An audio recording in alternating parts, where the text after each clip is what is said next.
ஒரு பாத்திரத்தில் 3/4 கப் அளவுக்கு வெல்லத்தை இடித்து சேர்த்துருக்கேன். அது கூடவே 1 1/4 கப் தண்ணி சேர்த்து இந்த வெல்லத்தை நல்லா கரைய வச்சுக்கலாம். வெல்லம் கரைஞ்சதுக்கப்புறமா அதில் தான் மண் தூசி இருக்கும். அது எல்லாத்தையும் சுத்தமாக வடிகட்டி எடுத்துக்கலாம்.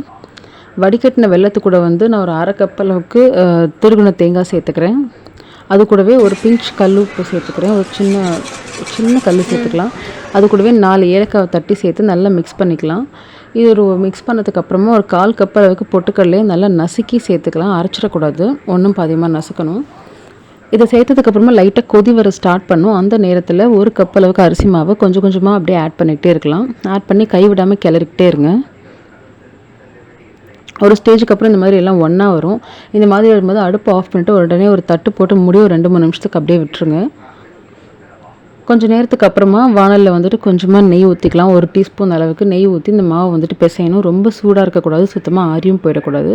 கொஞ்சம் கதகப்பாக இருக்கணும். கை பொறுக்கிற சூட்டில் இது நல்லா இந்த மாதிரி மாவெல்லாம் ஒன்றா திரட்டிட்டு கையில் நெய் தடவி நம்ம எப்பவும் கொழுக்கட்டை பிடிக்கிற மாதிரி பிடிச்சி ஆவியில் வேக வைக்க வேண்டியதுதான். ஒரு 10லேருந்து 12 நிமிஷத்துக்கு வேக வச்சு எடுத்தால் போதும். ரொம்பவே சாஃப்ட் அண்ட் டேஸ்டியான பொட்டுக்கடலை கொழுக்கட்டை ரெடி.